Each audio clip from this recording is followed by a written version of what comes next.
আপনি পেঁয়াজ যদি একটু এটা এটা কিন্তু ইয়া হওয়া দরকার যে পুষ্টিমান। আমার কথা হলো বিজ্ঞানীদের জন্য যেটা আমি বলবো যে প্রত্যেকটা জায়গায় সায়েন্স খুঁজতে হবে। তুমি জিজ্ঞেস করো হাউ হোয়াই হয়, হাউ হোয়াই হোয়াই, মানে হাউ কিভাবে, কখন, কেন, এইগুলোর উত্তর খোঁজার চেষ্টা করো। হাইপোথিসিস হবে সব সময় আমি নেগেটিভ বলবে যে এই আতিক তো নেগেটিভ অ্যাটিটিউডের মধ্যে। মানুষটি হবে পজিটিভ, বাট তার অ্যাটিটিউড হবে পজিটিভ, কিন্তু তার থিংকিং হবে নেগেটিভ। কারণটা হলো কি, থিংক করবে নেগেটিভলি। আমরা হাইপোথিসিস ধরি গবেষণার ক্ষেত্রে যে অমুক জায়গাতেই একটা ভালো পাইছে, কাজেই যে কোনো ভাবেই হোক আমার গবেষণার মাধ্যমে ওটা ভালো করার একটা প্রচেষ্টা।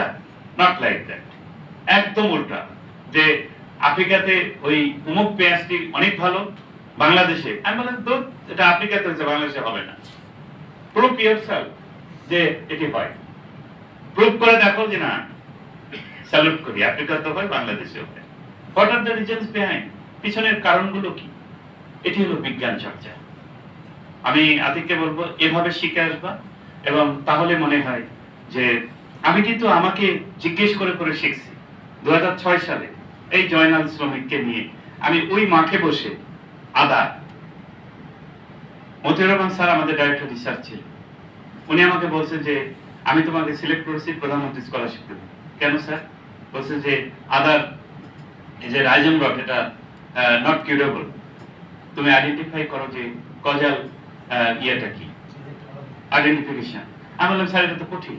এবং রিয়েলি যখন ওটা উনি আমাকে দিলেন এবং এই চ্যালেঞ্জটি আমি নিয়েছিলাম, তখন আহসানুল্লাহ সাহেব ছিলেন মশলার ইনচার্জ।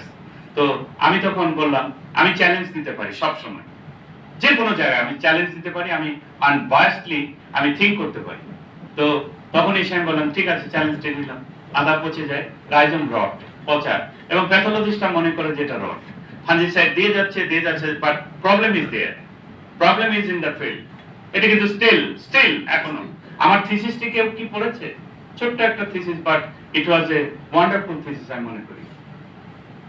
কারণ হলো যে আমি কজ আইডেন্টিফাই করেছি, যে প্রুভ করেছে। এখানে তারা ওই সময় জার্নালকে ডাকলে ও বলতে পারবে, চমৎকার করে নেটিং করে আমি ওটার যে সায়েন্স বেস করার জন্য এখানে ফিল্ডে, ল্যাবে, সব জায়গায় এটা প্রুভেন যে প্রাইমারি কজ হচ্ছে যে পিথিয়াম দ্বারা এটা হয়।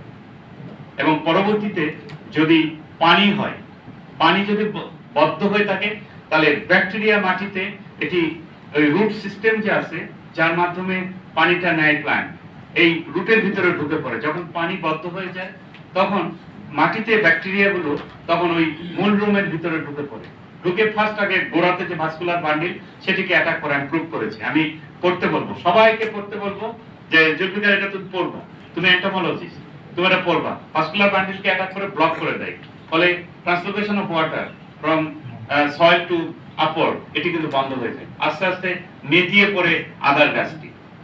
ঠিক আছে, এবং এটা কিন্তু প্রুভেন। তো এই জিনিসটি স্টিল আমার মনে হয় প্যাথোলজিস্টরা এটি মানে এটা খালেকুজ্জামান চাকরি শেষ হয়ে গেল, খালি ফাঞ্জিসাইড মারো। আমি বললাম যে ওয়েস্টেজ এটি কোনোভাবেই এটিকে কন্ট্রোল করা যাবে না তুমি যদি সিচুয়েশন গুলো না বুঝো। এবং ব্যাকটেরিয়া এবং ফাঙ্গাসের অ্যাটাক টোটালি ডিফারেন্ট সিম্পটম। এরপরে আসে রাইজম ফ্লাই, মাইমিগ্রাস কোরলিফ্রান্স, এটি আমি প্রুভ করেছি। এটা মানে না পচলে ওখানে ডিম পারবে, ডিম পাড়ার পর যে ম্যাগট গুলো হয় এটা সিচুয়েশনটাকে অ্যাগ্রাভেট করে। এটি হলো আমার পিএইচডি ওয়ার্ক টোটালি। তো আমি খুব হ্যাপি যে এরকম জিঞ্জার রাইজম রট, রাইজম ফ্লাই কমপ্লেক্স সিচুয়েশনটাকে কিভাবে অ্যাগ্রাভেট করে। আদা চাষীদের জন্য এই মেসেজটি আমার মনে হয় কারেক্টলি দেওয়া উচিত, not like fungicide application. This is not the solution for controlling rhizome fly, rhizome rot complex. এবং এই যে আমাদের থ্রিপস মাইট কমপ্লেক্স, তুমি এন্টোমোলজিস্ট, আমার মনে হয় যে মোতাহার কোথায়, আচ্ছা, তো তোমরা বিজ্ঞান চর্চা করো মানুষের জন্য, এবং একটা সিম্পল একটা থিঙ্ক নিয়ে তুমি এগোনোর চেষ্টা করো, তাহলে দেখবা তোমাকে পৌঁছে দিবে একটি পজিশন। আমি বহু জিনিস নিয়ে করতেছি, শ্যালো ভাবে কাজ করতেছি, এটি হবে না। আমি রসুনের অনেকগুলো জার্মপ্লাজম দেখেছিলাম, ইন্দোনেশিয়ান একটি জার্মপ্লাজম ব্রডলি, এবং মাথার টিপ বার্নিং হয়। আমি আতিককে বলেছিলাম বোধহয় যে এটি মানে ফিজিওলজিক্যাল কোনো problem or nutritional deficiency or disease. এটিকে করো। এবং তোমাকে আমি বললাম যে তুমি সয়েল স্ট্যাটাস ডিটারমিন করো, যে কোন ধরনের সয়েল, তার টেক্সচার, স্ট্রাকচার, সয়েল পিএইচ এবং তার যে পোরোসিটি এবং বাল্ক ডেনসিটি, এগুলোর সাথে রিলেট করে একটি চমৎকার ফাইন্ডিংস আনো যে which type of soil is better for onion cultivation, for year cultivation. এবং তুমি স্যাম্পলিং করো বিভিন্ন বাইরের বিভিন্ন সয়েলে, সেখান থেকে তুমি একটা, তুমি সয়েল সায়েন্টিস্ট, তুমি তো বলবা ওর বহুমাত্রিক যে বিশ্লেষণ সেটি তোমাকে বলতে হবে। আমাদের এখন এসআরডিআই আছে কাছে, এবং we have a good laboratory at headquarter, এবং mobilisation from scientist from one place to another. এবং এগুলো হলো থিঙ্কিং। তোমরা কিভাবে করছো আমি জানি না, তোমাদের জন্য এই মেসেজটি দিয়ে গেলাম, কারণ আমাদের কৃষক যারা আছে তাদের জন্য কিন্তু ক্লাস নেবে, কিন্তু আমি একটু বাড়তি কথা বলে গেলাম। তোমরা প্রত্যেকে একটা আইকন হও, নিজেকে সমৃদ্ধ করো, তাহলে আমার মনে হয় পৌঁছে যাবে একটি লক্ষ্যে। একজন, ওই যে ওকে আমি বললাম যে তুমি সিড টেকনোলজিতে কাজ করো, যে তুমি সিড হেলথ ম্যানেজমেন্ট, হ্যাঁ, হেলথ মানে কি, যে স্বাস্থ্য, যে তুমি করবে সয়েলের স্বাস্থ্য, ও করবে সিডের স্বাস্থ্য। এবং seed is the basic input of increasing productivity. সিডটা যদি ভালো হয়, অবশ্যই সে ভালো একটি প্রোডাক্টিভ প্ল্যান্ট হবে, এবং সেখান থেকে ইয়া গ্রো বসতেছে। তা আমার মনে হয় যে তোমার যদি আরো কোনো হয়, please call me regarding different issues. যে সিড কোড, এটি একটা ব্যাপার, জার্মিনেশন, এর যে এই যে আমরা প্লোমিউল রেডিক্যাল নিয়ে কথা বলি, এবং ভিতরের যে ডরম্যান্সি ব্রেকডাউন কেমন করে হয়। কালকে শৈলেন বিলাতি ধনিয়ার জার্মিনেশন নিয়ে একটা চমৎকার কথা বললো, যে ওটাকে ভিজায় রাখলে ওর জার্মিনেশন অটোমেটিক্যালি 25% বেড়ে যায়। তো এটা তো একটা কমপ্লিট সায়েন্স, মানে তোমাকে চিন্তা করতে হবে যে যেটা নিয়ে কাজ করবে সেটার উপর যেন একটা পরিপূর্ণ বার্তা থাকে ফর দ্য পিপল। এবং তাহলে আমার মনে হয় সমৃদ্ধ হবে কৃষক, সমৃদ্ধ হবে কৃষি, সমৃদ্ধ হবে বিজ্ঞানী। থেমে যাই আমি, অনেক সময় নিলাম।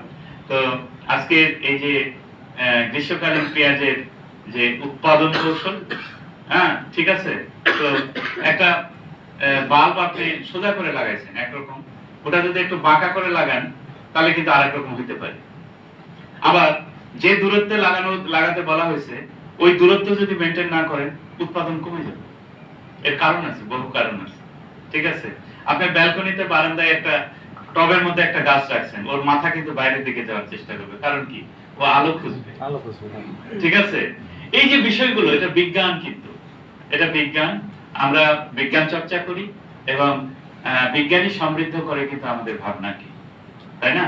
তো কাজে আমি বলবো যারা তোমরা শহরে থাকো, প্লিজ মানে তোমরা ক্যাম্পাসে চলে এসো, আমি মাঝে মাঝে আসবো, কারণ এটি আমার খুব একটা ইয়ের জায়গা। কারণ আমি মাটিতে বসে, আমি প্যান্ট গুটাই নিয়ে আমি এখানে কিন্তু পিএইচডি ওয়ার্ক করেছি, আমি নিজের হাতে, আমি কিন্তু লেবারকে দেইনি, কারণ দিস ইজ মাই লার্নিং, এটি আমার ইয়ে ছিল।